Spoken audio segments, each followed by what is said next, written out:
Hello, friends? A favorite for all?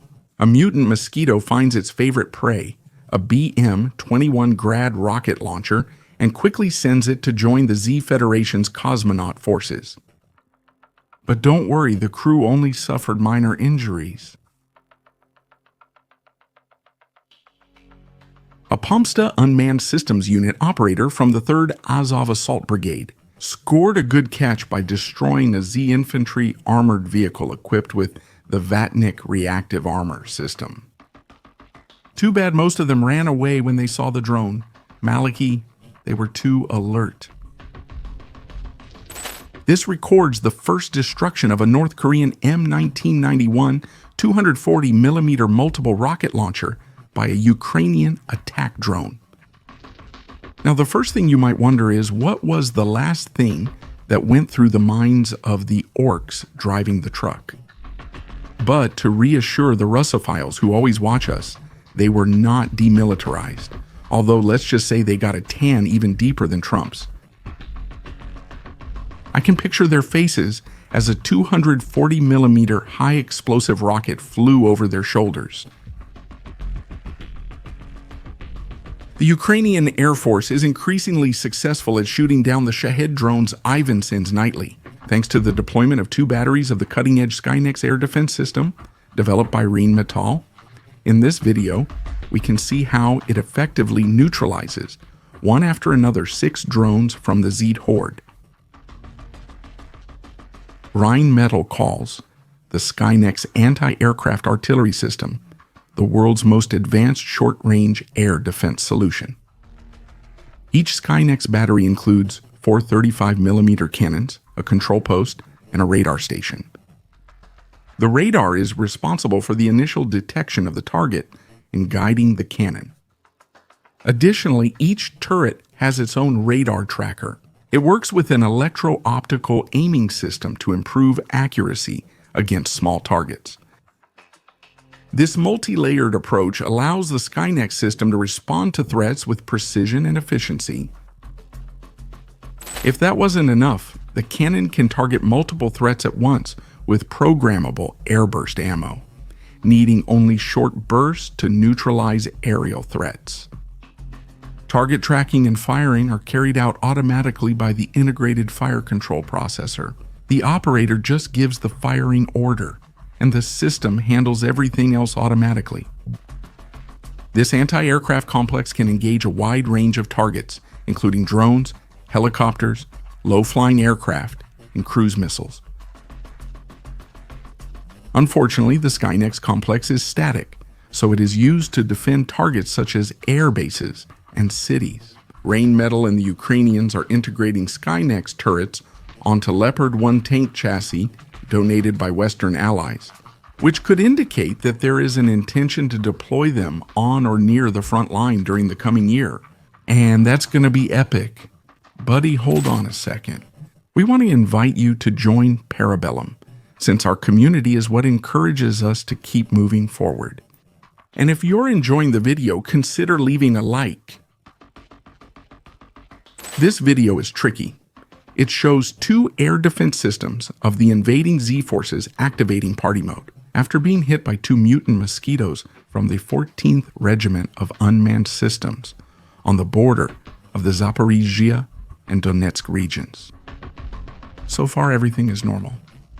However, the big difference is that these mosquitoes had an autonomous targeting and attack system, which guides the drone's attack in its final phase, rendering them fully immune to the bugs and Estrella launcher's electronic defenses, both key horde targets. These systems are appearing more on the front lines because it's easy to update the guidance systems on the Defender's Hunter mosquitoes. With Ukraine making 200,000 drones monthly, it's clear why Ivan, the invader, is worried about what's ahead.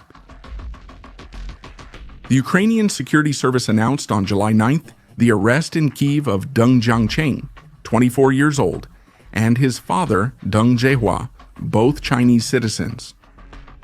Both are accused of trying to steal classified technical documents on the Neptune cruise missile system, a key part of national defense against Russian aggression. The Ukrainian Security Service says Deng Jiangcheng, a former Kyiv Technical University student expelled in 2023, tried to get confidential data by recruiting a Ukrainian involved in missile development. His father, who lived in China, managed the operation during trips to Ukraine, aiming to give the stolen data to Chinese intelligence. The arrests were made following a counterintelligence operation by the Ukrainian Security Service, which intercepted the suspects while they were receiving the classified material. The Neptune missile gained global attention after sinking the Russian flagship Moskva in 2022.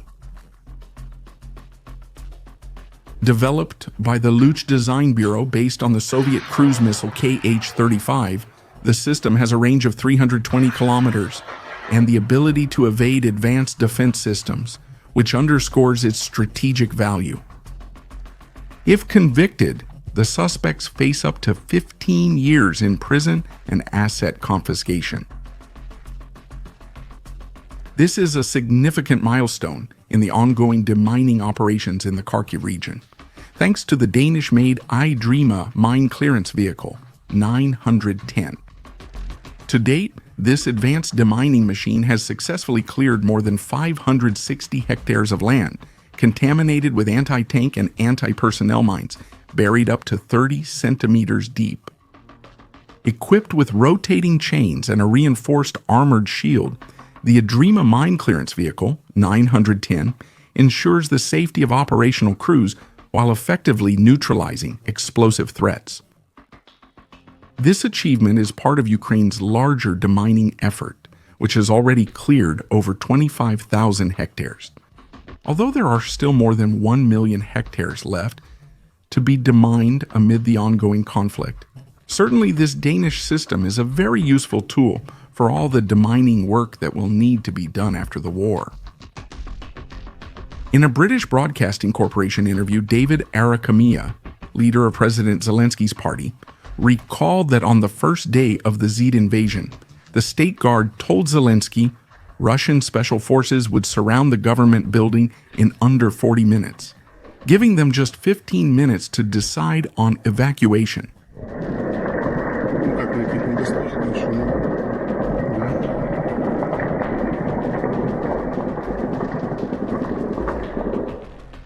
Zelensky showed empathy and courage, telling his collaborators, "Everyone has family. I won't judge, so if you want to leave, do it now."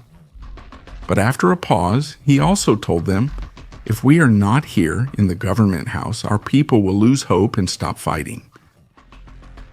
Soon after, due to a Russian disinformation campaign claiming he had fled, the president, along with top officials like the party leader, presidential office head, and prime minister, appeared together before the government house in a widely shared social media message, declaring they remained at their post and the resistance continued, ending with shouts of glory to our defenders and glory to Ukraine.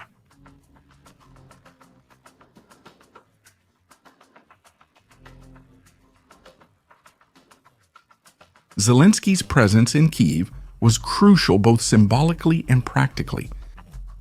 His decision to stay galvanized the Ukrainian resistance. If he had fled, it would have demoralized the forces and civilians defending their towns and cities.